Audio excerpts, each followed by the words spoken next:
ముందుగా దేవునికి వందనాలండి. అలాగే నాకు ఈ అవకాశం ఇచ్చినటువంటి అయ్యగారికి, అమ్మగారికి నా వందనాలండి. నాకు వివాహం అయ్యి 13 సంవత్సరాలు అయిందండి. బిడ్డలు కలగలేదు. మా అక్క వాళ్ళు బెల్లంపల్లిలో ఉంటున్నారండి. నీకు బిడ్డలు తప్పకుండా కలుగుతారు అని నాకు చెప్పినప్పుడు మేము బెల్లంపల్లి 2013వ సంవత్సరంలో వచ్చామండి. అక్టోబర్ నెలలో వచ్చినప్పుడు పాస్టర్ గారు ప్రవచించి అప్పుడు వెంటనే నేను పడిపోయాను. నా కాళ్ళల్లో నుంచి, చేతుల్లో నుంచి బలమైనటువంటి దురాత్మ వెళ్ళిపోయినప్పుడు, అమ్మ వచ్చే సంవత్సరము నీ యొక్క ఒడిలో బిడ్డ ఉంటాను అని ప్రవచనంలో దేవుడు మరి పాస్టర్ గారి ద్వారా మాట్లాడినప్పుడు అక్టోబరు నెలలోనే దేవుడు నేను వెళ్ళిన తర్వాత కార్యం చేశాడు. దేవునికే వందనాలండి. నిజంగా డాక్టర్లు కూడా సాధ్యం కానిది, ఎవరు కూడా నాకు బిడ్డలు పుట్టరని చెప్పారు డాక్టర్లు.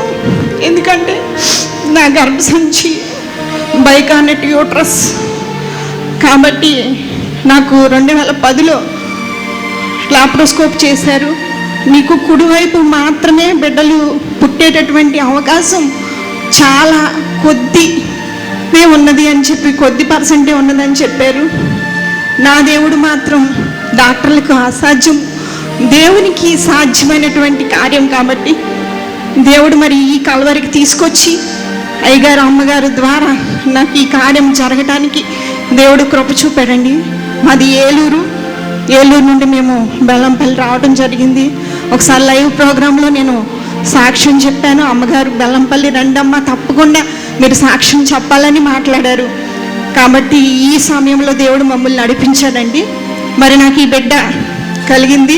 సంవత్సరానికి దేవుడు నా ఒడిలో బిడ్డ ఉంచాడండి. దేవుడు చేసినటువంటి గొప్ప కార్యం. డాక్టర్లు ఆశ్చర్యపోయారు. నాకు ఆపరేషన్ చేసినప్పుడు డాక్టర్ మా సెల్లో ఫోటో తీసింది నా గర్భసంచి. నిజంగా ఈమె గర్భసంచికి అసలు బిడ్డలు పుట్టరండి అని చెప్పారు. గర్భసంచి ఫోటో తీసి అందరికీ చూపించింది. మెరకిల్ అండి, ఈవిడికి పాప పుట్టడం అని చెప్పి. దేవుడు అంత గొప్ప కార్యం నా పట్ల జరిగించారండి. అందుని బట్టి దేవునికి వందనాలు. ప్రార్థన చేసిన అయ్యగారికి, అమ్మగారికి నా హృదయపూర్వక వందనాలు చెల్లించుకుంటున్నానండి. హార్ట్లో చిన్న హోల్ ఉందని డాక్టర్ గారు చెప్పారు. మరి దాని కొరకు మీ యొక్క అనుదిన ప్రార్థనలో పాపని జ్ఞాపకం చేసుకోండి. అలాగే నెల నెల సిక్ అవుతుంది, జ్వరంతో జలుబుతో బాధపడుతుంది, సరిగ్గా ఆహారం తీసుకోవట్లేదు. పాప కొరకు కూడా మీరు ప్రార్థన చేయాలని నేను ఆశపడుచున్నాను. మా ఫ్యామిలీలో పాపం తినకే పిల్లలు పుట్టే అసలు అవకాశం లేదు అన్నారు. మేము తప్పకుండా అవుతుంది, నువ్వు బెల్లంపల్లి రా, కల్వరిలో చర్చిలో మేము ప్రేయర్ చేపిస్తామంటే తను వచ్చింది 2013లో ప్రేయర్ చేశారంటే. చేస్తే ఇంకా వెంటనే ఇంకా తినలో ఉన్న దురాత్మ వెళ్ళిపోవడము, నెక్స్ట్ మంత్ నువ్వు వెళ్ళిన తర్వాత కన్సీవ్ అవుతావు అనేసి చెప్పడము, అద్భుతంగా 1 ఇయర్కి పాప పుట్టింది.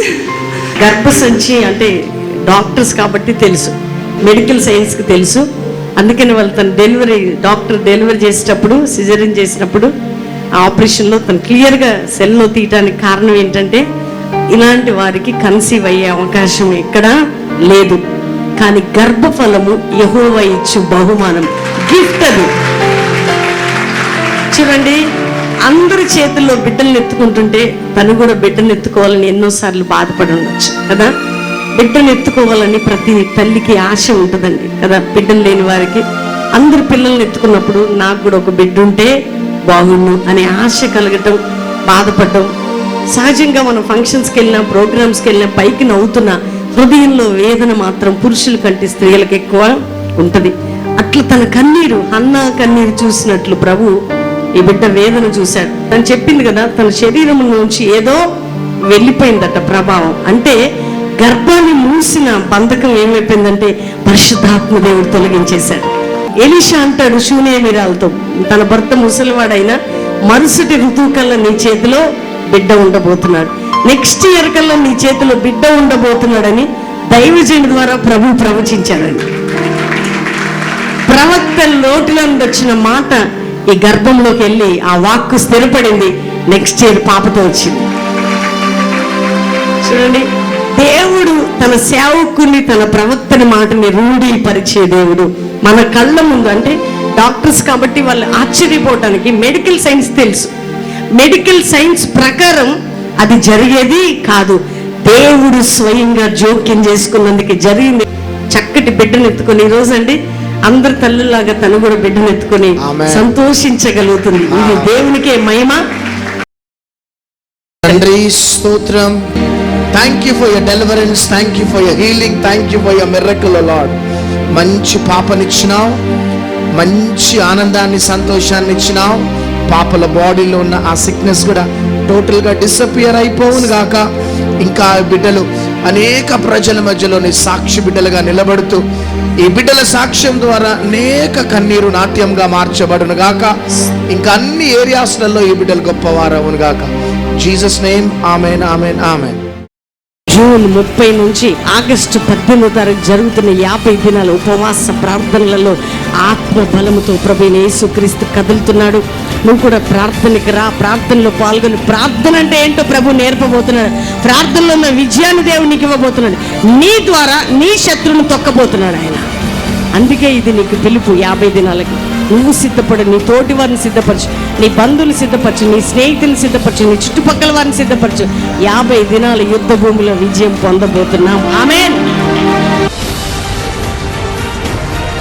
50 దినాలు కూడా శత్రువుని మొదటిగానే బలవంతుని మేము బంధిస్తున్నాం.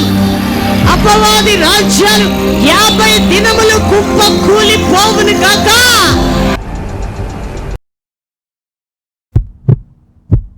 స్నేహితులు అంతా దూరం అయిపోయారు. వినేవారు లేరు, నాకు సహాయం చేసేవారు లేరు.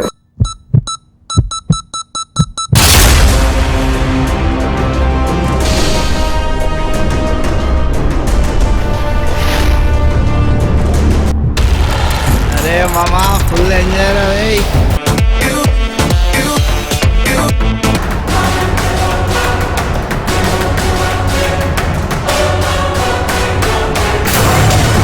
అరే ఏందిరా అలాగ భయపడు. చల్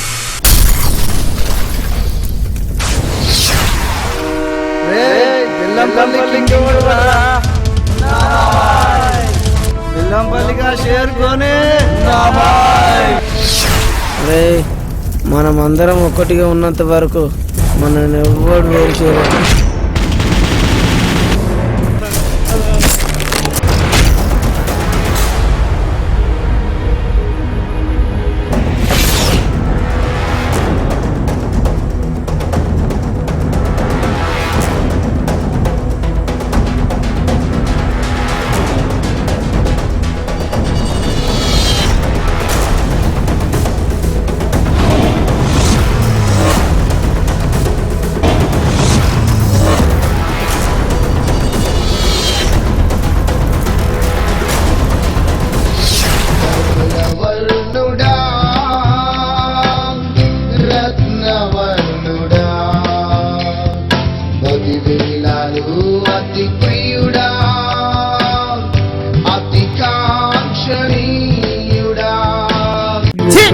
ఎవర్రాంటి కంపల్ నీలంటాడు బతికితే భూమికి భారం రా. ఆంటీ అడ్డమైన మా ఇంటికి వస్తారు.